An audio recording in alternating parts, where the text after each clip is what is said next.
بسم اللہ الرحمن الرحیم وبہ نستعین سبحانک لا علم لنا الا ما علمتنا انک انت العلیم الحکیم.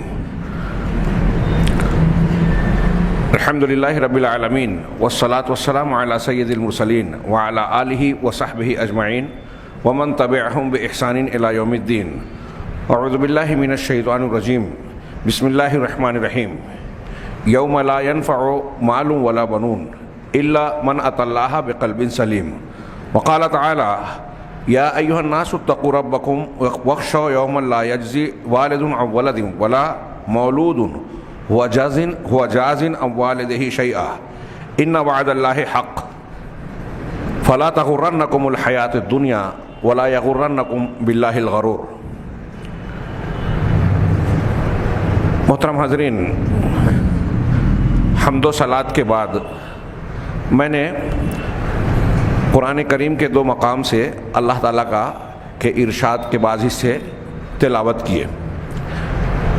پہلے حصے میں سورہ شعراء کی آیت میں اللہ رب العزت نے ذکر فرمایا کہ یوم لا ينفع مال ولا بنون، قیامت کے دن کا ذکر کیا کہ اس دن کوئی مال اور اولاد انسان کے لیے کام نہیں آئیں گے، کوئی فائدہ نہیں دیں گے. مال و اولاد دنیا میں انسان کے مسائل کے حل کا بہت بڑا سہارا ہوتے ہیں اور پریشانیوں میں ان کے وجود سے سہولتیں پیدا ہونے کا امکان ہوتا ہے. قرآن نے بار بار ذکر کیا کہ قیامت کا دن وہ ہوگا کہ اس دن مال متاع اولاد کچھ بھی کام نہیں آئے گا، کوئی عوض اور معاوضہ فدیہ نہیں لیا جائے گا، کسی کی کوئی اللہ کے سوا مدد نہیں ملے گی. سفارش اور شفاعت ہوگی بھی تو وہ اللہ کا اختیار ہے. صاحب توحید اور صحیح عقیدے والے کے حق میں اللہ تعالیٰ اپنے بعض بندوں کو ان کی تفصیلات کے ساتھ اجازت دے گا، تب وہ کریں گے، ورنہ کوئی کسی کے حق میں سفارش بھی نہیں کر سکے گا. یوم لا ينفع مال ولا بنون الا من اتى اللہ بقلب سلیم، سوائے اس کے مال اور اولاد کوئی فائدہ نہیں دیں گے. ہاں، فائدہ کس کو ملے گا؟ جو اللہ کے پاس قلب سلیم کے ساتھ آئے گا. قلب سلیم بے عیب اور پاک صاف دل. عموماً پاک ہونا بنیادی طور سے ضروری ہے شرک سے، کہ شرک سے پاک دل جو ہوگا وہی اللہ کے پاس آنے والا کامیابی سے ہمکنار ہوگا. اگر شرک کی گندگی سے دل پاک نہیں ہے تو کوئی کسی بھی خاندان کا ہو، دنیا میں کسی بھی نسل اور معیار کا انسان رہا ہو، اس کے لیے وہاں کامیابی اور نجات ممکن ہی نہیں ہے.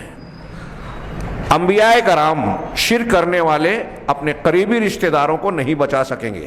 حضرت ابراہیم علیہ السلام اپنے باپ آزر کو، حضرت نوح علیہ السلام اپنے مشرک بیٹے کو، حضرت لوط علیہ السلام اپنی کافر بیوی کو، اور نبی کریم صلی اللہ علیہ وسلم اپنے چچا والدین جو قریبی رشتہ دار تھے لیکن شرک پر مرے، کسی کو جہنم سے بچا نہیں سکیں گے الا من اتى اللہ بقلب سلیم. قلب سلیم یعنی بے عیب دل، صاف دل، پاک صاف دل کا ایک معنی بنیادی طور سے شرک سے پاک ہے. کچھ لوگوں نے کہا کہ وہ دل جس میں سنتوں کی محبت ہو، بدعات سے پاک ہو. کچھ لوگوں نے کہا کہ دنیا کی محبت سے جس کا دل پاک صاف ہو، اخلاقی رذالت، حرص، لالچ، بغض، عناد، ان چیزوں سے جس کا دل پاک ہوگا. اور یہ سارے معنی صحیح ہو سکتے ہیں، اس لیے کہ ایک ایمان والے انسان کا جو ایمان میں کامل ہوگا اس کا دل ان تمام عیوب، نقائص اور گندگیوں سے پاک ہوتا ہے. ہم یہ کہہ سکتے ہیں کہ جس کا دل جتنا زیادہ گناہوں سے، بنیادی طور سے شرک سے پاک ہونا ضروری ہے، اور پھر دوسرے گناہوں سے جتنا زیادہ پاک صاف ہوگا اس کو اتنا زیادہ کامیابی ملے گی. ہاں، یہ الذین آمنوا ولم یلبسوا ایمانہم بظلم اولئک لہم الامن، اس کی تفسیر دیکھیے بڑی لمبی چوڑی نہ کرتے ہوئے، کہ جو لوگ ایمان لائے اور اپنے ایمان کے ساتھ ظلم کی آمیزش نہیں کی، ان کے لیے امن ہے، یعنی وہی عذاب سے بچے رہیں گے. عام طور سے مفسرین نے کہا کہ آخرت کے عذاب سے. دوسرے معنی لوگوں نے کیا، شیخ ابن عثیمین اور دوسرے مفسرین نے، کہ دنیا کی مصیبتوں اور آخرت میں اللہ تعالیٰ ان کو امن دے گا، تحفظ دے گا، عذاب اور فتنوں سے وہ محفوظ رہیں گے. کون؟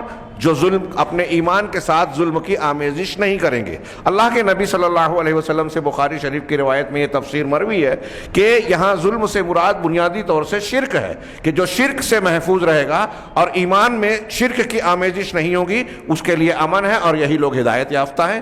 دنیا میں ہدایت یافتہ، آخرت میں امن سے بہرور ہوں گے، عذاب سے محفوظ رہیں گے۔ دوسرے علماء نے حضرت عمر بن خطاب اور دوسرے صحابہ کے قول میں کی تشریح کی بنیاد پر کہا کہ جو لوگ ایمان شرک سے پاک ہوں اور دیگر گناہوں سے بھی جس قدر پاک ہوں گے، ان کا عذاب سے محفوظ ہونا اتنا یقینی ہوگا۔ جو جس درجے کا نیک ہوگا اس درجے کا اللہ کے عذاب سے بچنے کا امیدوار ہو جائے گا، اور جس کی توحید جتنی کامل ہوگی، ظاہر سی بات ہے کہ توحید کے مکمل ہونے میں نیکیوں کا سے بھرپور ہونا اور برائیوں سے محفوظ ہونا شامل ہے، تو جس کی توحید جتنی مکمل ہوگی وہ جنت میں اس کا داخلہ اتنا آسان ہوگا، بلکہ جو سب سے اعلیٰ توحید والے ہوں گے وہ بغیر حساب اور بغیر عذاب کے جنت میں جائیں گے۔ یہ آپ پڑھ چکے ہیں، اس تفصیل میں نہ جاتے ہوئے یہاں یہ بیان کرنا چاہتا ہوں کہ نجات کے لیے اللہ تبارک و تعالیٰ کے یہاں کامیابی کے لیے ہمارا دل پاک صاف ہونا چاہیے۔ اور ابھی قرآن کی تلاوت کی گئی اور میں نے بھی اس تلاوت کردہ حصے کا ایک ٹکڑا پڑھا، یا ایھا الذین آمنوا یا ایھا الذین آمنوا یا ایھا الناس اتقوا ربکم واخشوا یوما، کہ اے لوگو اپنے پروردگار سے ڈرتے رہو۔ تمام لوگوں کو خطاب کیا اللہ نے، مسلمان ہو غیر مسلم ہو سب، اے دنیا کے سارے لوگوں اللہ سے ڈرو، تقوی اختیار کرو۔ واخشوا یوما، اور اس دن سے ڈرو جس دن لا یجزی والد عن ولدہ شیئا، کہ باپ بیٹے کے کچھ کام نہیں آئے گا اور نہ ہی کوئی بیٹا اپنے والد کے کچھ کام آئے گا۔ ولا مولود هو جازی عن والدہ شیئا، بیٹا بھی دنیا میں باپ بیٹا ایک دوسرے کے لیے چاہے غلط ہی کیوں نہ ہو سہارا بن جاتے ہیں، لیکن قیامت کا دن ایسا ہولناک ہوگا، انصاف کا اور جزا کا ایسا دن ہوگا کہ قریب سے قریب تر رشتہ دار بھی ایک دوسرے کے کام نہیں آئیں گے۔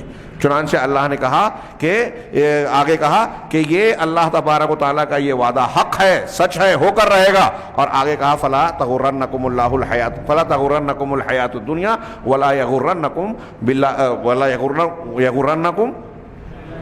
باللہ الغرور، کہ تم کو دنیا کی زندگی دھوکے میں نہ ڈال دے۔ دیکھو دنیا کی زندگی ہرگز دھوکے میں نہ ڈالے، اور نہ ہی دھوکہ دینے والا، عام طور سے غرور شیطان کو کہتے ہیں، وہ جنوں میں سے ہو انسانوں میں سے ہو، تمہیں دھوکے میں نہ ڈالے۔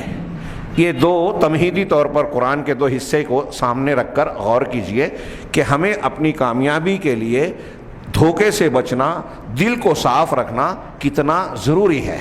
صحابہ کرام اور سلف کے حالات کا مطالعہ کیجئے تو حیرت ہوتی ہے کہ ایسے صحابہ کرام جن کو اللہ تبارک و تعالیٰ کے کلام میں جناب محمد رسول اللہ صلی اللہ علیہ وسلم کی زبان مبارک سے مختلف موقعوں پر بہت واضح انداز میں خوشخبریاں دی گئیں، ان کو مقبولیت کا سرٹیفکیٹ دیا گیا، اللہ تعالیٰ کی رضامندی کا سرٹیفکیٹ ملا، لیکن اس کے باوجود وہ اپنے دل کی نگرانی کیا کرتے تھے، اپنے ایمان و عقیدے پر توجہ دے کر انتہائی بیدار رہا کرتے تھے۔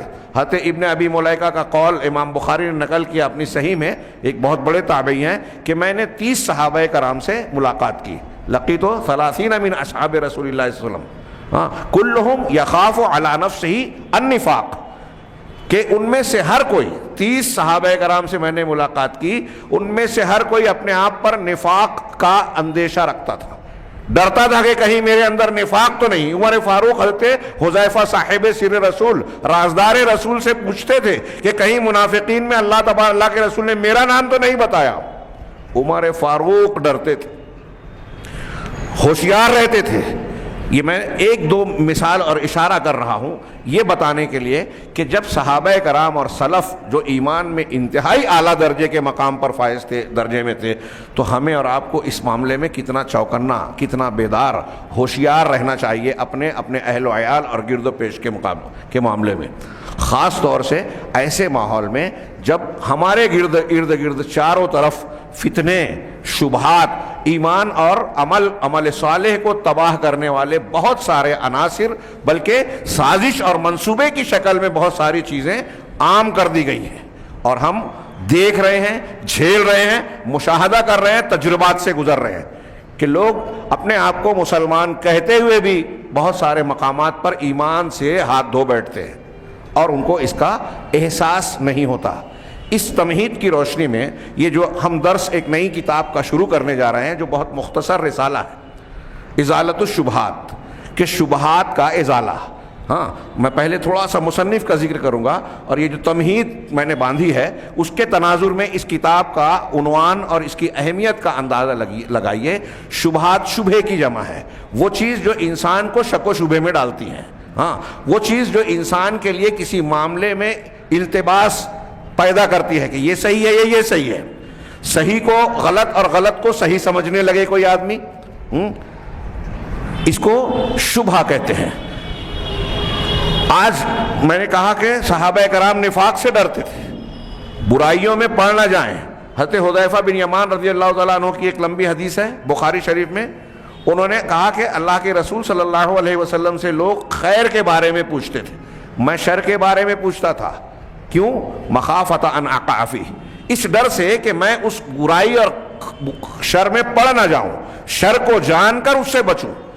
لہٰذا اس سے اور صحابہ کرام کے اس تعامل سے، روایات سے اور نصوص سے ہمیں معلوم ہوتا ہے کہ جہاں ہمارے لیے یہ ضروری ہے کہ ہم حق کو، توحید کو، سنت کو، دین کی تعلیمات کو جو ہمارے لیے لازم ہے جانیں، اس کا علم حاصل کریں، وہیں اس بات کا علم بھی ہونا چاہیے کہ توحید کی ضد شرک کیا ہے، اس کی قسمیں کیا ہیں، اور اس میں کون کس طریقے سے ایک انسان شرک میں ملوث ہوتا ہے، کن اسباب کو اختیار کر کے شرک تک پہنچ جاتا ہے، کن بنیادوں پر لوگوں میں بدعات عام ہوتی ہے، کن بنیادوں پر لوگوں میں گمراہیاں آتی ہیں، کن بنیادوں پر لوگ تحزب کا شکار ہو جاتے ہیں۔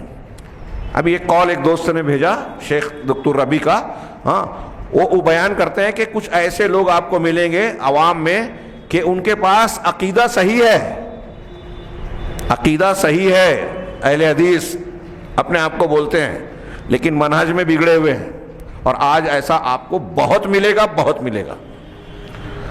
اپنے آپ کو قرآن و حدیث کا ماننے والا اور صحیح عقیدے کا تابعدار، لیکن منہجیت میں کہیں خارجیت کی خوبو ہے، جمہوریت اور خارجیت کے اثرات ہیں، کہیں کسی دوسری قسم کی گمراہیاں ہیں، وہ منہج میں صحیح نہیں ہے، اور کہیں منہج صحیح ہے عقیدہ صحیح نہیں ہے، کہیں دونوں میں گڑبڑ ہے۔ تو ہمیں کتنا ہوشیار اور چوکنا رہنا چاہیے۔ صحابہ کرام شر کو سیکھتے تھے تاکہ اپنے آپ کو اور ارد گرد کے لوگوں کو اس سے بچائیں۔ ہاں، اب ہم اس تناظر میں آج دیکھیں کہ شبہات ایسی چیزیں جس کے ذریعے، جس کی بنیاد پر، جس کو سامنے رکھ کے آدمی باطل کو حق سمجھنے لگتا ہے۔ عام طور سے میں سمجھانے کے لیے طلبہ میں ایک بات کہتا ہوں کہ جیسے کوئی حق اور سچی بات ہے، اللہ تبارک و تعالیٰ کی مثال کے طور پہ توحید ہے، وحدانیت ہے، اس کو ثابت کرنے کے لیے جو ثبوت ہم پیش کرتے ہیں اس کو ہم دلیل کہتے ہیں۔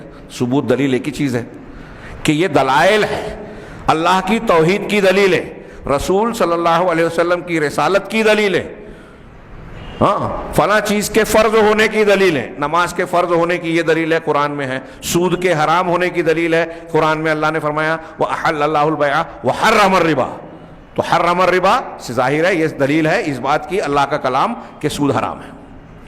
تو جو حق کو ثابت کرنے والی چیز ہے اس کو ہم دلیل اور اس کی جمع دلائل کہتے ہیں۔ اس کے برخلاف یہ سمجھانے کے لیے کہہ رہا ہوں، جو اہل باطل ہیں، جو شرک کر رہے ہیں، بدعت میں پڑے ہیں، خرافات اختیار کیے ہوئے ہیں، اور اپنے شرک کو، اپنی بدعت کو دین کا حصہ بتانے کے لیے جس بنیاد کو پیش کرتے ہیں، ان کی نظر میں وہ دلیل ہے لیکن حقیقت میں وہ شبہ ہے۔ سمجھ میں آیا جو میں نے کہا؟ جو سمجھا رہا ہوں سمجھ میں آئی بات؟ دلیل اور شبہات، دلائل حق ہوتے ہیں، شبہات وہ چیزیں ہوتی ہیں جو حق کو باطل اور باطل کو حق بنا دیتی ہیں۔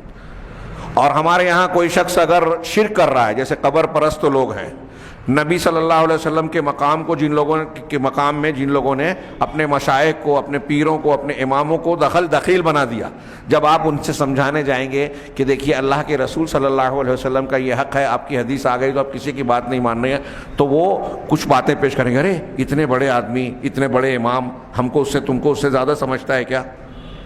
ہاں جیسے کفار مکہ قرآن میں جگہ جگہ ہے، ہاں قرآن میں جگہ جگہ ہے کہ جب ان سے کہا جاتا وَإِذَا قِيلَ لَهُمُ اتَّبِعُوا مَا أَنزَلَ اللَّهُ، جب ان سے کہا جاتا کہ وہ اس چیز کی اتباع کرو جو اللہ نے نازل کیا، تو قالوا بل نتبع ما وجدنا علیہ آباءنا، نہیں ہم تو اس کی اتباع کریں گے جو ہم نے اپنے باپ دادا کو کرتے ہوئے پایا، جس چیز پر اپنے باپ دادا کو پایا اس کو مانیں گے، اللہ نے جو نازل کیا اس کو کیسے مان لے میں؟ کیا ہمارے باپ دادا بے وقوف تھے؟ اتنے بزرگ تھے، پرمپرا اور پرتھا چلی آ رہی ہے، تو اب ان کی باتوں کو ہم کیسے چھوڑ دیں میں؟ یہ ان کی باتوں کو چھوڑ کر ما انزل اللہ اور نبی کی بات کو مان لینا، یہ دل میں شبہ تھا کہ یہ کیسے، یہ چھوڑ کے یہ مانیں گے تو یہ تو غلط ہو جائے گا۔ تو ان کو ایسا لگتا تھا۔ جو لوگ یہ کہہ رہے ہیں، آج ہم اور آپ یہاں بیٹھ کر بیان کر رہے ہیں، اللہ تعالیٰ نے ہدایت کی نعمت سے نوازا، عطا فرمائی، تو ہم کو ان کا یہ قول واضح طور پر غلط لگ رہا ہے، لیکن وہ جو کہتے تھے اور آج جو کہہ رہے ہیں یہ بات، باپ دادا سے رسم چلی آ رہی ہے اس کو کیسے چھوڑ دیں میں؟ اتنے سارے لوگ تقلید کر رہے ہیں تو یہ غلط کیسے ہو سکتی ہے؟ اتنے سارے لوگ پیری مریدی کر رہے ہیں تو یہ غلط کیسے؟ اتنے بڑے بڑے لوگ ہیں، خواب دیکھتے ہیں، پانی میں ہوا پہ چلنے کے واقعات سناتے ہیں، یہ غلط کیسے ہو سکتے ہیں؟ یہ شبہات ہیں، یہ دلیلیں نہیں ہیں۔ اور عوام یا جاہل لوگ اور باطل پرست لوگ ایسی ہی چیزوں کی بنیاد پر باطل کو دین اور حق سمجھ کر پکڑے ہوئے ہیں۔ اچھی طرح سمجھیے، شبہات یہ ہیں جن کی بنیاد پر ایمان بگڑ جاتا ہے، آدمی شرک کو برا سمجھ رہا ہے۔ ابھی دیکھیے جتنے بھی مسلمان اپنے آپ کو کہنے والے ہیں، کسی سے آپ کہیے کہ شرک کیا ہے اور شرک کتنا بڑا گناہ ہے، کوئی کہے گا کہ میں شرک کرنا پسند کرتا ہوں، سبھی شرک سے نفرت کا مظاہرہ کریں گے، اظہار کریں گے، لیکن آپ ان کے قول میں، عقیدے میں، عمل میں بتائیں گے کہ یہ کام آپ کا شرک ہے تو فوراً کہیں گے نہیں ہم شرک نہیں کرتے۔ یہاں تک کہ جو قبروں کو سجدہ کر رہے ہیں، نظر و نیاز کر رہے ہیں، طواف کر رہے ہیں، کھلا شرک کر رہے ہیں، جب آپ ان سے بھی کہو گے تو وہ کہیں گے کہ ہم ان کو اللہ تھوڑی مانتے ہیں، ان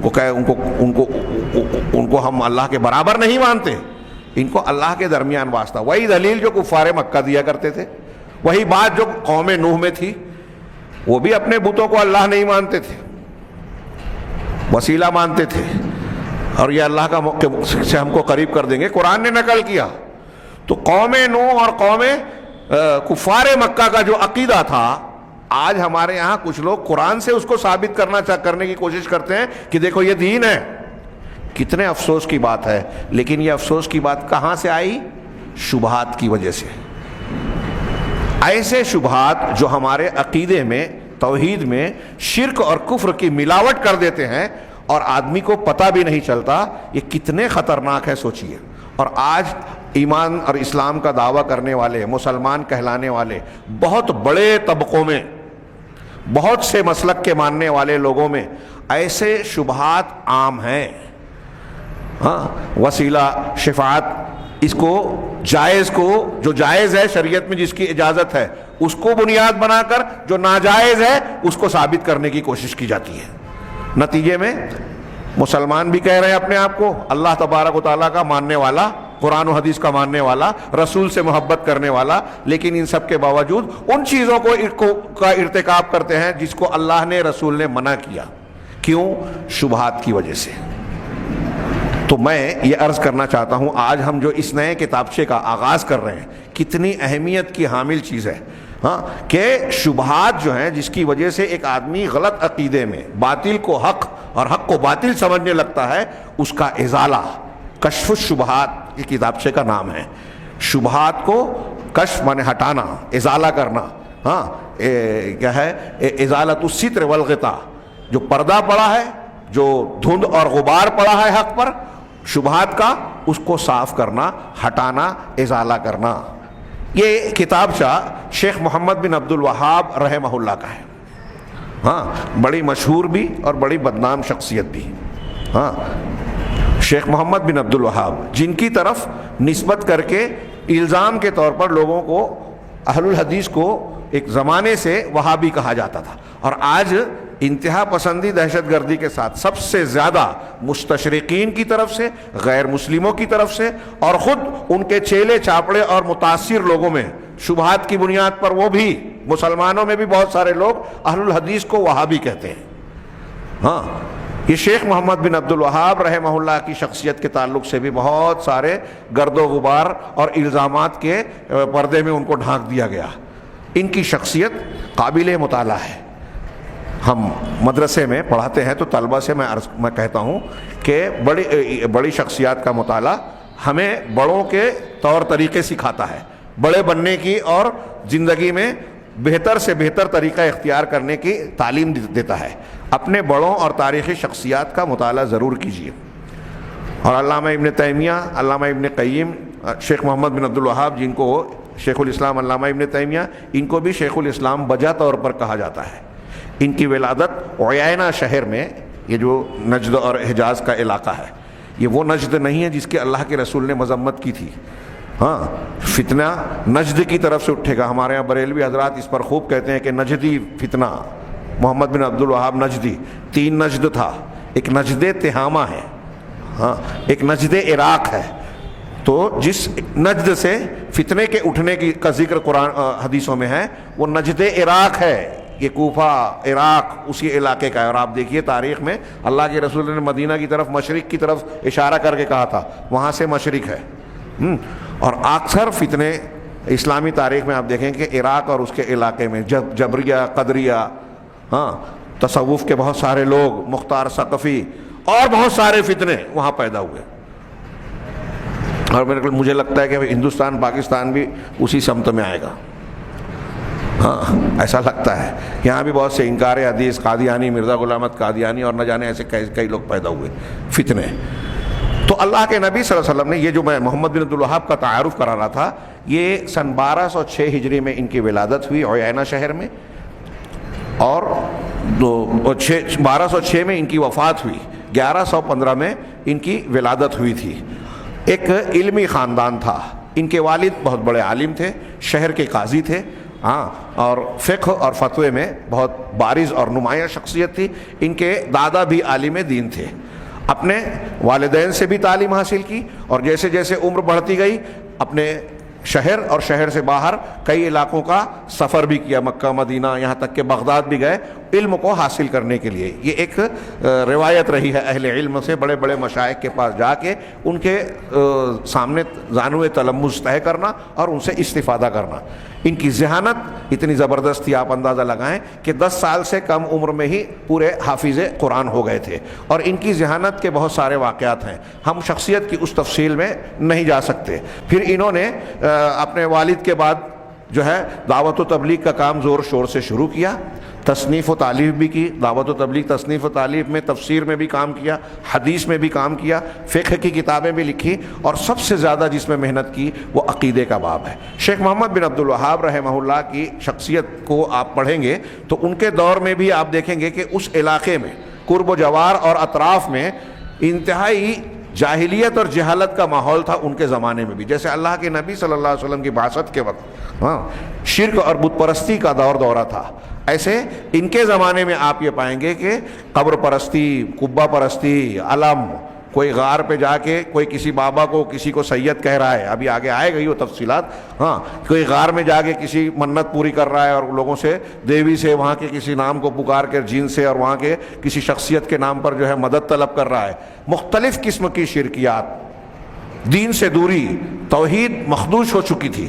شیخ محمد بن عبد الوہاب رحمہ اللہ نے جہاں قرآن و حدیث کی خالص تعلیمات کو حاصل کیا، ان کی تحریروں سے معلوم ہوتا ہے کہ انہوں نے علماء سلف اور ان میں بالخصوص علامہ ابن تیمیہ، ابن قیم کی کتابوں سے خوب استفادہ کیا. اور انہوں نے قلم سے، زبان سے اور لوگوں کی افہام و تفہیم ہر اعتبار سے، دروس کے ذریعے سے خوب محنت کی. اور آل سعود نے سے ان کا تعاون ملا. ان کی زندگی میں جو نشیب و فراز آئے، ان کو جو ستایا گیا، شہر بدر کیا گیا، تکلیفیں دی گئی، اس میں دعات کے لیے بہت بڑا نمونہ ہے، بہت بڑا نمونہ. اور شیخ محمد بن عبد الوہاب رحمہ اللہ کی دعوت اتنی کارگر اور بار آور ہوئی جس کا اندازہ نہیں لگایا جا سکتا. انہوں نے بہت سی کتابیں لکھی، خاص طور سے عقیدے میں، جیسا کہ میں نے عرض کیا. اور جیسے یہ کشف الشبہات ہم پڑھ کے اس سلسلے میں عقیدے کے خراب ہونے کی بنیاد جو بنتے ہیں شبہات، ایسے بہت سارے شبہات کا بہت پیارا، مدلل اور روایات کے اعتبار سے جواب دیا، یعنی دلائل کے ساتھ میں. ہاں اس میں ان کی جو کتاب بعض اہل علم کا بیان ہے کہ پوری تاریخ میں توحید اور عقیدے سے متعلق کتاب التوحید جو شیخ محمد بن عبد الوہاب کی ہے وہ اپنے آپ میں اپنے موضوع میں بے مثال کتاب ہے. کتاب التوحید الذی هو حق اللہ علی العبید، یہ پورا نام ہے اس کا. کتاب التوحید، توحید کی کتاب جو بندوں اللہ پر بندوں کا حق ہے، اس میں توحید الوہیت کو ثابت کیا. اس کا اسلوب اور طریقہ آپ دیکھیں کہ نصوص قرآن و حدیث کو صرف اختیار کیا اور فیہ مسائل کہہ کے اس سبق سے عنوان قائم کیا. قرآن کی آیتیں، حدیثیں، بہت شاذ و نادر سلف کچھ اقوال نقل کیے، باقی اس کے بعد اس سے ہم کو کیا مسائل معلوم ہو رہے ہیں. اور اہل علم نے کہا کہ نصوص کی بنیاد پر انہوں نے شروعات بھی نصوص سے کی اور پورا نصوص پر اپنی باتوں کو مرکوز کیا. قرآن کی نصوص مطلب قرآن کی آیتیں اور حدیثیں. یہی وجہ ہے اس کتاب کے بابرکت ہونے کی. اور یہ کتاب اتنی مقبولی پورے عالم اسلام میں، قرآن و حدیث کے بعد عقائد کی اصلاح کے سلسلے میں اگر چند کتابوں کو منتخب کیا جائے جس سے لوگوں کے عقائد کی اصلاح ہوئی تو اس میں کتاب التوحید محمد بن عبد الوہاب کی ان میں سے ایک نمایاں نام ہوگا ہندوستان پاکستان میں. جیسے شاہ اسماعیل کی کتاب تقویۃ الایمان انشاءاللہ ہمارے پروگرام میں ہے کہ اس کے بعد اس کو شروع کیا جائے گا، حالانکہ وہ اردو میں ہے. تو کتاب التوحید شیخ محمد بن عبد الوہاب رحمہ اللہ کی، اور ان کے نام پر ان کو اتنا بدنام کیا گیا، اتنے الزامات لگائے گئے. ہاں ان کا منہج، ان کے بارے میں غلط فہمیاں پھیلائی گئی. جیسے علامہ ابن تیمیہ کے تعلق سے بہت ساری غلط باتیں ان کی طرف منسوب کی گئی، ایسے ہی شیخ محمد بن عبد الوہاب انہوں نے اپنی زندگی میں بہت ساری غلط فہمیوں کے تعلق سے جو ان کے سامنے آئی جوابات دیے جو ان کی تحریر اور تصنیفات کی شکل میں موجود ہیں. یہ حنبلی نسبت تو رکھتے تھے، لیکن حنابلہ میں ایسے کئی شخصیات، شیخ محمد بن عبد الوہاب، ابن تیمیہ اور ایسی اور بھی شخصیات پیدا ہوئیں جن کا یہ صاف موقف تھا کہ ہماری نسبت تو امام احمد کی طرف ہے، لیکن اگر دلائل قرآن اور حدیث امام احمد کے قول کے خلاف مل جائے تو ہم امام احمد کی بات کو چھوڑ کر اس دلیل کو قبول کرتے ہیں. چنانچہ علامہ ابن تیمیہ کے تعلق سے تو پوری ایک کتاب لکھی گئی کہ کن کن مسائل میں انہوں نے احمد بن حنبل رحمہ اللہ کی مخالفت کی، اور یہ شیخ محمد بن عبد الوہاب کی کتابوں میں بھی آپ کو ملے گا. محمد بن عبد الوہاب رحمہ اللہ کی دعوت اور تبلیغ کے اثرات پورے عالم اسلام میں مرتب ہوئے، پورے عالم اسلام میں. آپ اس کا اندازہ لگا سکتے ہیں کہ محمد بن عبد الوہاب رحمہ اللہ کے متعلق مسلمانوں سے زیادہ غیر مسلموں نے ان کے تعلق سے لکھا. انہوں نے بھی لکھا، انہوں نے بھی لکھا، اور مخالفت میں بہت سارے لوگوں نے لکھا غیر مسلموں نے. اور 1857 میں ہندوستان میں جو انگریزوں کے خلاف عمومی بغاوت ہوئی، جس کو وہ لوگ غدر کہتے ہیں لیکن حقیقت میں وہ تحریک آزادی کا حصہ تھی. ہندوستان میں عام طور سے نصابی تعلیم میں اسی کو تحریک آزادی کا آغاز کہتے ہیں، لیکن ہم یہ جانتے ہیں، مانتے ہیں، اور تاریخی شواہد اس پر دلیل ہے کہ یہ بیچ کا حصہ تھا، آغاز نہیں تھا. اس سے بہت پہلے ہندوستان کے اہل الحدیث اس میدان میں تھے، اور شاہ اسماعیل اور سید احمد کے زمانے میں اہل الحدیث کے ساتھ حنفی حضرات بھی تھے جو موجودہ دیوبند کے ارباب دیوبند سے قدرے مختلف اور اہل الحدیث سے بہت قریب تھے. یہ ایک اپنی جگہ ایک تفصیل. لیکن 1857 میں جب کیا نام تھا اس کا، ولیم ہنٹر سے انگریزی حکومت نے کہا کہ اسباب بغاوت کا پتہ لگایا جائے، تو اس نے جو اپنی رپورٹ پیش کی اس میں کہا کہ ہمیں ہندوستان میں اپنی حکومت، ہمارے انگریزی سامراج کو خطرہ ہے تو وہابیوں سے خطرہ ہے. لفظ وہابی انگریزوں نے نام دیا. کیوں دیا؟ اس لیے کہ محمد بن عبد الوہاب کے تعلق سے بہت ساری غلط فہمیاں پھیلائی گئی تھی عالم اسلام میں. یہاں ان کے تعلق سے بڑی نفرت پائی جاتی تھی، ان کے تعلق سے بہت غلط سلط باتیں مشہور تھی. تو انگریزوں نے یہ کیا کہ جب لوگوں کو ان کو وہابی کہا جائے گا تو عام مسلمان ان سے نفرت کریں گے، ان سے دور ہو جائیں گے. اسی تناظر میں محمد حسین بٹالوی رحمہ اللہ، انہوں نے انگریزی عدالت میں کیس ڈالا کہ ہم وہابی نہیں ہیں، ہم اہل الحدیث ہیں، اور کیس جیتا. میں اکثر یہ بیان کرتا ہوں، اسی کا حوالہ دے کے جب انگریزی جج نے یہ فیصلہ دیا کہ ہاں یہ اہل حدیث ہیں، وہابی نہیں ہیں، تو ہمارے ہاں اہل حدیث کے مخالفین اس کو بنیاد بنا کر کہنے لگتے ہیں کہ دیکھو انگریزوں نے ان کا نام اہل حدیث رکھا، اس سے پہلے اہل حدیث نہیں تھے. کتنی بڑی ظلم کی بات ہے. انگریزوں نے یہ نام دیا، کہتے ہیں انگریزوں نے وہابی دیا تھا اور ہم نے مقدمہ لڑا تھا.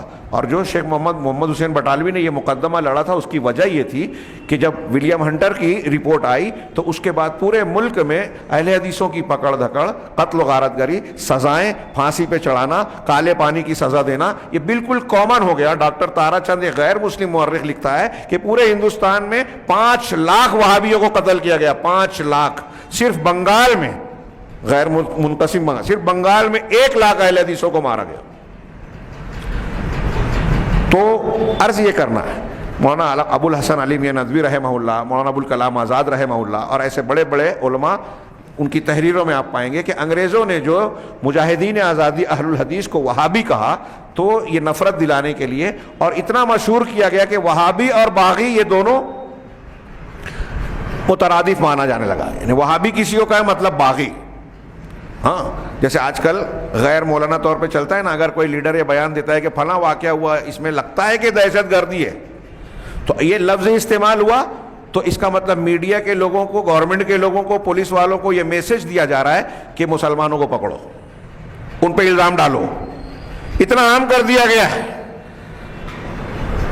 یہ باطل کی طرف سے عام بات ہے کہ اہل حق اور صحیح دین کی دعوت دینے والوں کو الزامات کے پردے میں ڈھانکنے کی بھرپور کوشش کرتے ہیں۔ ظاہر سی بات ہے کہ اگر کوئی یہ کہے گا کہ یہ بہت اچھے ہیں، ان کی دعوت خالص ہے، تو لوگ ان کی طرف پیچھے چلنے لگیں گے نا، تو لوگوں کو ان کے پیچھے چلنے سے روکنے کے لیے جھوٹ بول کر ان کی دعوت کی سچائیوں اور اچھائیوں کو جھوٹ اور غلط باتوں میں لپیٹ کر اس کو برا بنا کر پیش کیا جاتا ہے۔ یہ ہمیشہ سے، جب سے حق اور باطل کی جنگ ہے، ہمیشہ سے یہ باطل کا طریقہ رہا ہے۔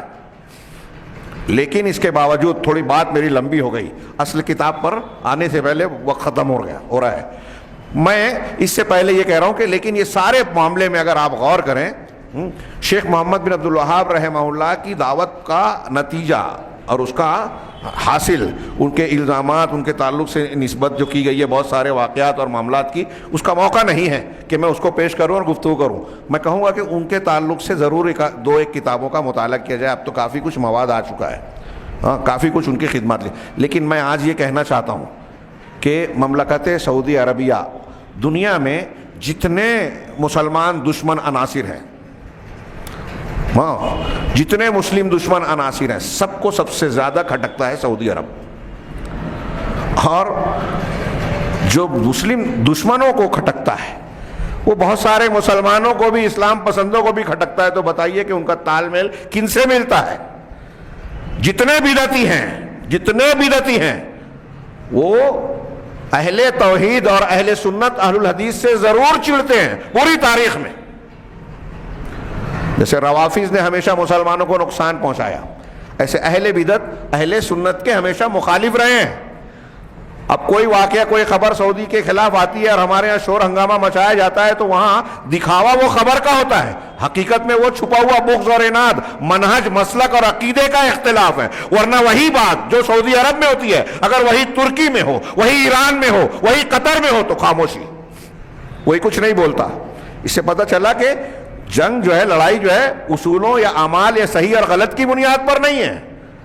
دل میں جو نفرت اور بغض ہے اہل حق کے خلاف، اس کی بنیاد پر اہل حق کی برائیاں تلاش کی جاتی ہے، وہ سچی ہو یا جھوٹی، اس کو خوب پھیلایا جاتا ہے۔ یہ آج ہم دیکھ رہے ہیں۔ لیکن اس کے باوجود آج جو مملکت سعودی عربیہ کے بہت سارے کارناموں میں جو موٹی کتاب میں آئے گا، 2-3 کا میں صرف ذکر کروں۔ ہاں، آپ اگر وہاں کا ماحول دیکھیں، پڑھیں، انٹرنیٹ کا زمانہ ہے، کوئی دور نہیں ہے، آپ کے رشتے تعلقات میں ایسے لوگ مل جائیں گے جو وہاں کام کرتے ہیں، تو وہاں شخصیتوں میں، اشخاص میں، حکومت کے افراد میں شخصی خرابی ضرور ہوگی، لیکن عمومی طور سے آپ دیکھیں گے کہ وہاں شرک اور بدعت نہیں ملے گی۔ یہ کوئی چھوٹی بات ہے؟ دنیا کا کوئی ایک مسلم ملک بتائیے، سعودی اور کویت کے علاوہ، پاکستان ہو، ایران ہو، ایران میں تو حج کی بجائے ابو لولو فیروز مجوسی اور دوسرے اہل بیت کے نام پہ ایسے مزارات اور مشاہد بنائے گئے جہاں لوگ حج کرنے جاتے ہیں، یہ لوگوں کو پتہ بھی نہیں چلتا، لوگ بتاتے بھی نہیں ہیں۔ ہاں، ترکی اور دوسری جگہوں کے حکمرانوں کو، جن کو امیر المومنین بنا کر پیش کرنے کی کوشش کی جاتی ہے، وہ اپنی انتخابی مہم کا آغاز کرتے ہیں جا کے قبر سے۔ قرآن کی 2 آیت کی تلاوت کی تو ان کو بڑا اسلام پسند بنا کر پیش کیا جاتا ہے، لیکن ان کے ہاں شرک ہے، ان کے ہاں تصوف ہے اور دوسری گندگیاں ہیں، یہاں خاموشی اختیار کر لی جاتی ہے۔ ایک صرف یہ خوبی دیکھیے سعودی عرب میں، آپ کو وہاں شرک بدعت نہیں ملے گا۔ اس پر بڑی مخالفتیں ہوتی ہیں بدعت اور خرافات سے روکنے پر۔ پھر ان کے جو خیرات اور نیکیاں ہیں اس میں دو تین صرف یہ دیکھیں کہ سعودی عرب کی یونیورسٹیوں میں یہ جو وہاں تعلیم کا سلسلہ ہے دین سکھانے کا، اور خاص طور سے اس میں عقیدے کو اہمیت دی جاتی ہے، یہ شیخ محمد بن عبد الوہاب کی دعوتی تحریک کی برکت ہے جو پوری دنیا میں اس کے نتائج ہم کو نظر آتے ہیں۔ اخلاص اور صحیح منہج کی جو دعوت ہوگی، محمد بن عبد الوہاب رحمہ اللہ کی جو دینی دعوت ہے، وہ جس کو آج سب سے زیادہ جو یورپ والوں کو کھٹکتی ہے اور آج اقوام متحدہ میں کہتے ہیں وہابیوں سے خطرہ ہے، یہ ان کو پتہ ہے کہ ہم کو خطرہ اس سے ہے، ان کے پاس خالص دین ہے۔ تو میں عرض کر رہا ہوں کہ پوری دنیا میں آپ اس کے اچھے نتائج دیکھیں گے، صحیح عقیدے کے، صحیح منہج کے، سب سے زیادہ معتدل، سب سے زیادہ سلجھے ہوئے، قرآن و حدیث کو عقیدے میں منہج میں اختیار کرنے والے جو لوگ نظر آئیں گے، آپ کو اس دعوت کی برکت نظر آئے گی۔ دنیا میں ایک چیز لکھ لیں، دنیا کے بہت سارے کام ہو رہے ہیں، فلاں جماعت، فلاں تنظیم، فلاں فکر، اور ہمارے نوجوان متاثر ہو جاتے ہیں، اس کے پیچھے بھاگنے لگتے ہیں۔ ہاں، کوئی خلافت کا نعرہ بلند کر رہا ہے، کوئی اسلام کو سیاسی ڈھانچے میں دیکھ رہا ہے۔ ہمارے نوجوان آج کل جوش اور جذباتی بنیاد پر وہ قرآن و حدیث کے منہج کو چھوڑ کر جمہوریت اور جدیدیت کے قالب میں جو کچھ لوگ اعلی کار بن کے قرآن و حدیث کے منہج سے ہٹ کے کچھ چیز پیش کرتے ہیں، اس کے پیچھے بھاگنے لگتے ہیں۔ یہاں تک کہ اہل حدیث بھی، جو میں نے ابھی شیخ ربیع کا قول نقل کیا کہ بہت سارے آج ہمارے نوجوان اور لوگ ہیں جن کے پاس عقیدہ صحیح ہے، منہج غلط ہے، نتیجے میں عقیدہ بھی بگڑ جاتا ہے بعد میں۔ تو اپنے منہج اور عقیدے کی حفاظت کریں۔ تو میں عرض کر رہا تھا کہ آپ دیکھیں گے شیخ محمد بن عبد الوہاب رحمہ اللہ کی دعوت کی برکت سعودی مملکہ میں پوری دنیا کے مسلمان، جہاں جہاں مسلمان ملک ہے، میں ایسا جانتا سمجھتا ہوں، ایک آدھ استثناء ہوگا تو واللہ عالم، کوئی ملک ایسا نہیں ہے جہاں کا بچہ سعودی عرب میں تعلیم نہ حاصل کرتا ہو۔ کوئی ملک سعودی کے خرچ پر آمد و رفت کا خرچہ، رہائش کا خرچہ، کھانے پینے کا ماہانہ مکافہ دیا جاتا ہے، اور اس میں جو آگے جاتا ہے پی ایچ ڈی کرتا ہے ڈاکٹر، اس کو اور سہولیات دی جاتی ہیں۔ صرف اس کا بجٹ نکالیے کہ گورنمنٹ کو کتنا خرچہ آتا ہوگا ایک بچے پر۔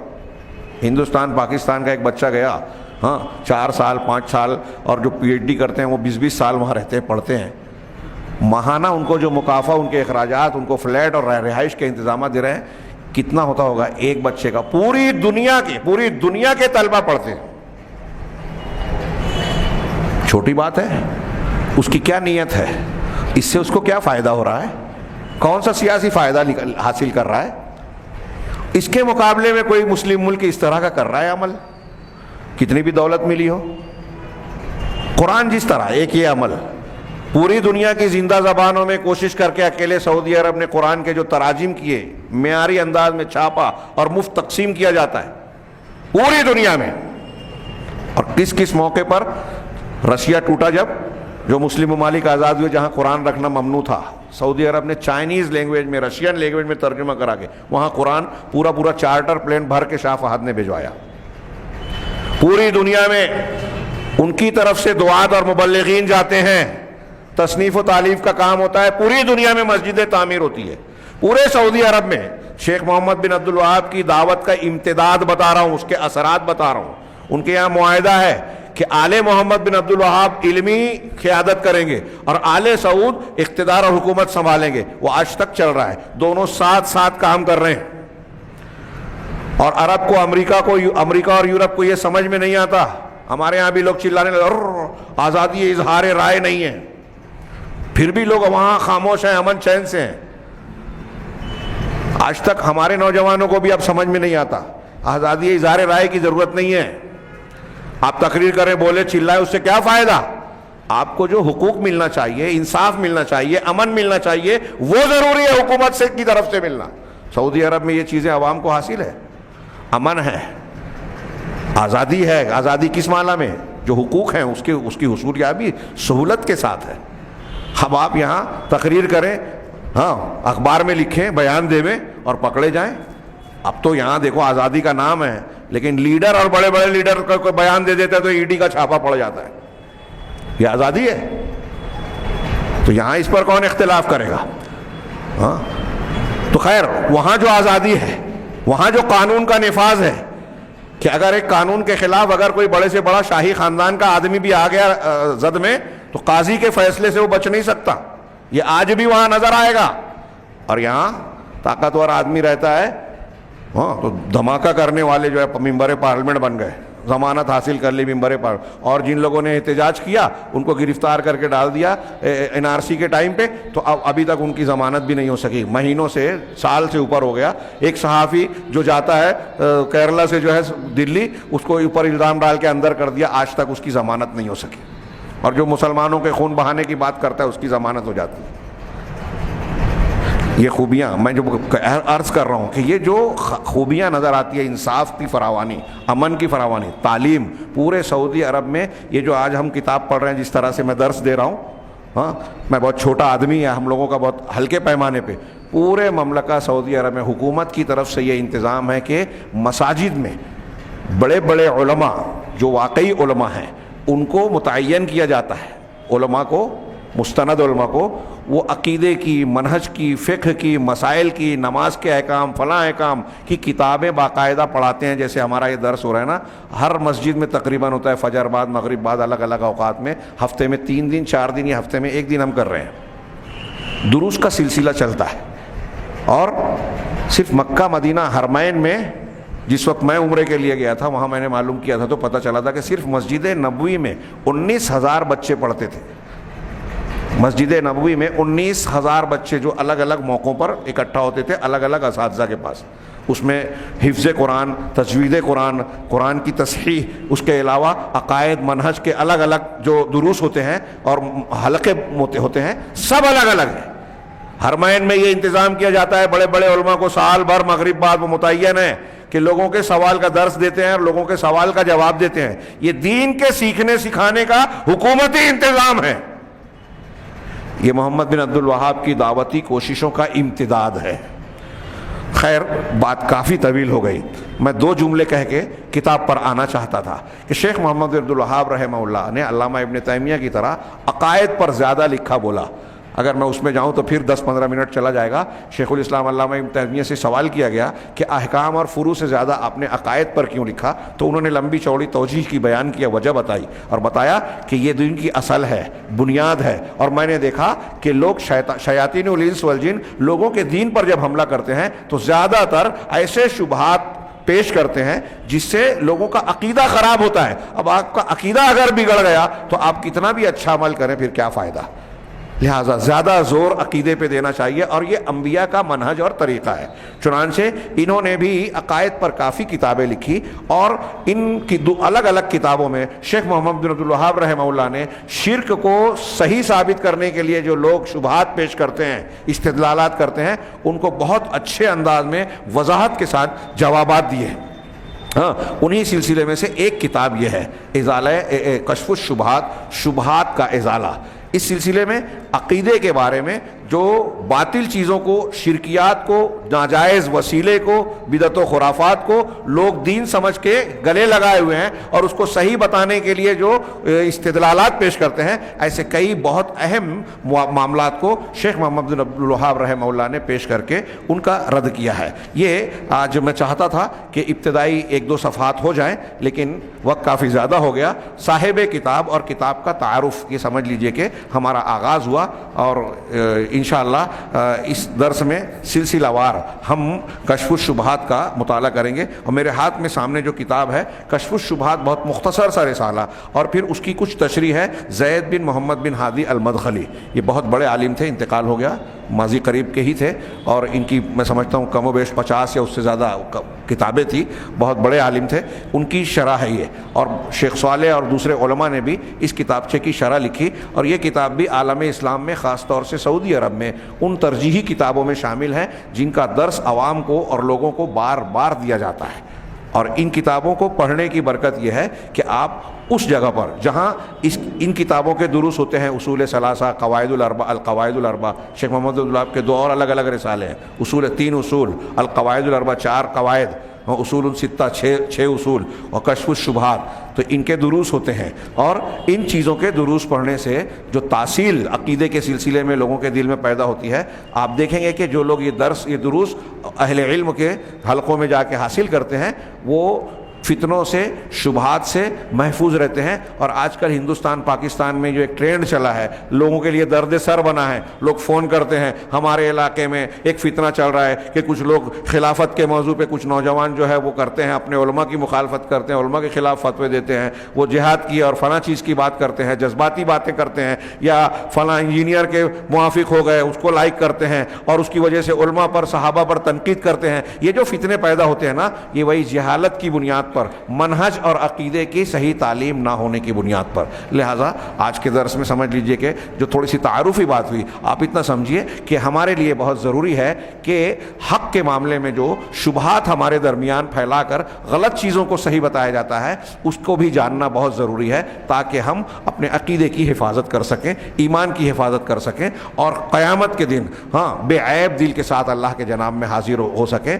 یوم لا ينفع مال ولا بنون، اس دن کوئی مال اور اولاد کام نہیں آئیں گے، فائدہ نہیں دیں گے، الا من اتى اللہ بقلب سلیم، سوائے اس شخص کے جو بے عیب صاف ستھرا دل لے کر اللہ کے جناب میں حاضر ہوگا۔ اللہ تعالیٰ سے دعا ہے کہ وہ ہمیں صاحب قلب سلیم بنائے اور اس کی بنیاد پر دنیا اور آخرت میں کامیاب فرمائے۔ وآخر دعوانا ان الحمد للہ رب العالمین، وصلی اللہ علی نبینا محمد۔